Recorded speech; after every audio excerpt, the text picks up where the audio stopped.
Last time on Shadow Peaks, the battle between the Sin of Lust Cavendish and the senior officer Limejuice continued. It appeared like the young rookie took over the control of the battle, and his new beacon technique, King of the Jungle's Assault, dealt a lot of damage. And yet his opponent didn't lose his cool.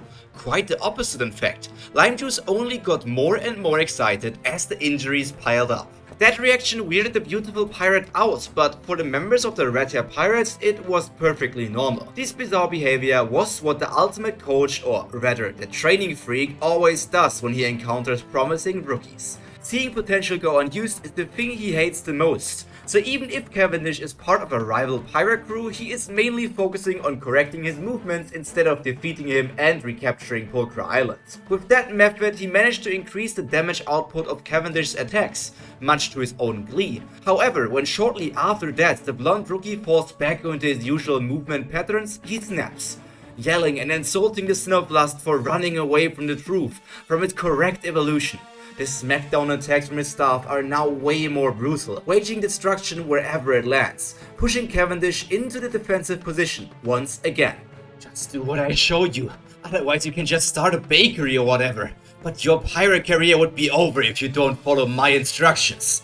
The Sin of Lust's eyes flow over the entire battlefield at a rapid pace. Dodging is the highest priority right now. On second positions are the counterattacks, but third place is surveying the surrounding area for usable materials. Occasionally throwing sword beams at Limejuice already puts him in a lot of trouble, so this is the power of a senior officer of the Red Hair Pirates.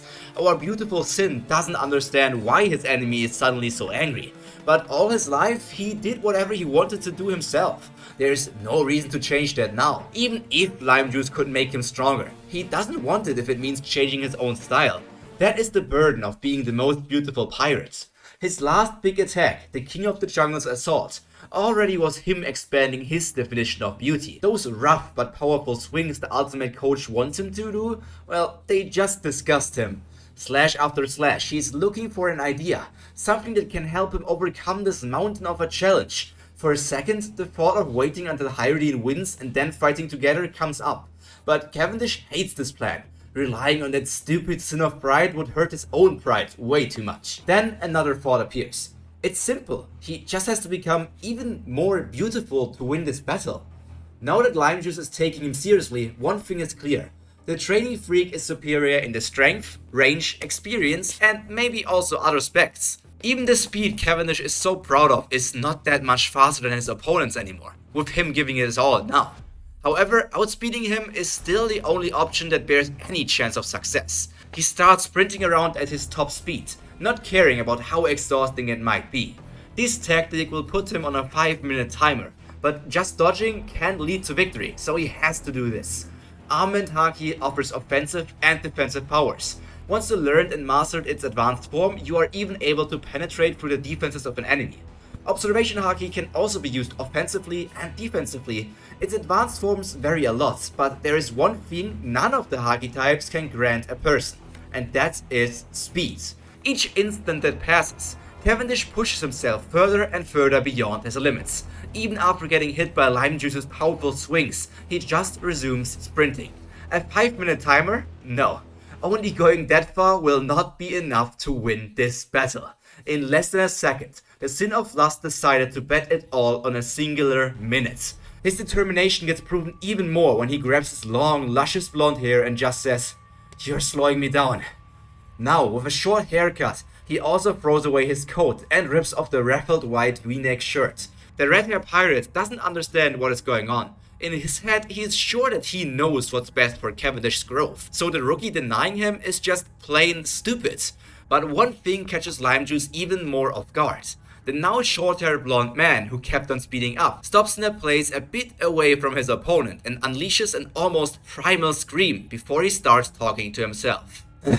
No, not now. I will not let you take over. This is my fight. Stay out of this. For unknown bystanders, it might look like Cavendish has gone crazy, as its potential defeat is coming closer.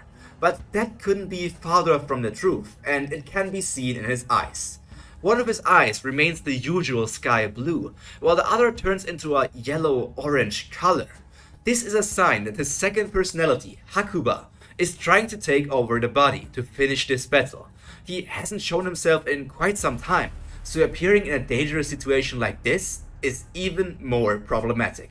To stop this personality from appearing, Cavendish goes as far as stabbing himself through the arm with the Rundle. His willpower is all that is left now. The truth behind Hakuba is yet to be explained, but things aren't as simple as they appear. And that is true even though it appears quite complex already. Our beautiful swordsman might have stopped the personality shift, but something still changed. His eye colors remained the same as they were during the internal conflict, making it now so that Cavendish has heterochromia, two different eye colors. Unbeknownst to the Sin of Lust, a big and also permanent adjustment happened in this very moment. But there's no time to learn more about it just now. Beautiful as he may be, nobody will miss an opportunity like this when it's presented on a silver platter. Just when he regained his focus and was about to start sprinting again, he feels the electric star from lime juice smacking him right into the face. Bones cracking, blood spurting, and horrible feelings all over his body. That is what Cavendish is going through right now. And yet, he has to continue moving. His body is about to reach its final limit. Only 30 seconds left. His veins bulge to a degree that would worry any ship doctor. But that is just how much he is training his own body, surpassing his physical abilities over and over again. One last breath, and then it begins. Whoosh. Lime juice blinks, and when he reopens his eyes, his right ear has been cut off. Not only was the Sin of Lust fast enough to do it in the time it takes to blink, but it was also undetectable by the Red Hair Pirate's observation haki. A speed feat, putting him up there, right next to the very best. If one attack of that level was all that was left in the young pirate, Lime Juice already would have thought that he surpassed his own expectations. However, the swift dash attacks have just begun. Speed like a demon, that reminds Lime Juice of a horrible event that occurred in the Rommel Kingdom many years ago. And now he knows the truth. An even younger Cavendish was the cause of that event. He can't stop his opponent. Him knowing what is going on doesn't change anything either. This time, the damage starts stacking up on the older pirates. However, with his great battle IQ, he figures out that these are uncontrolled attacks. And as Cavendish is aiming to finish this quickly, he could only target a select few specific parts of the body. The first major slice being one of his ears also gives him another clue at what region is in the most danger. His head. Small adjustments to keep himself safe, but now he is in the position that has to do something. So the tables have turned once again. Slashes, cuts, pierces, stabs. Every form of sword attack is happening in a very fast pace. The wind in the area surrounding the two fighters rapidly grows more tumultuous by the millisecond, making even big parts of houses fly around and creating even more destruction. A few seconds of the battle remain. Lime Juice pulls back his staff, right next to his now missing ear. In a matter of basically no time at all, the staff comes back down, and everything in its line gets destroyed. A path of destruction that goes on for multiple kilometers. But it doesn't change the fact that a sword is now sticking through his chest. The exact same instant as he performed his swing, Cavendish went in for his final piercing attack. He did miss the head, but going straight for the heart is also a smart decision. The middle-aged pirate falls backwards, the Rundle slowly moving back out of his body again. That means the winner of this battle is... No, wait. Cavendish got hit by the last attack of his opponent as well. Just as Lime Juice was falling backwards, the Sin of Lust did the same thing in the opposite direction. This battle lasted 42 minutes and 58 seconds, and there is no clear winner. Both fighters are lying on the ground, unconscious. Cavendish grew a lot, but he couldn't reach a level to defeat a senior officer of the Red Hair Pirates, and also remained standing. Now, two battles on the island of Polkra have finished. Unexpected outcomes have occurred, and both Sins present on the island have learned what it means to compete with a high-ranking member of a Yonko crew. However, for us, things aren't done just yet. Next week, we have to turn back the clock one last time to see how the third and last battle is going to turn out.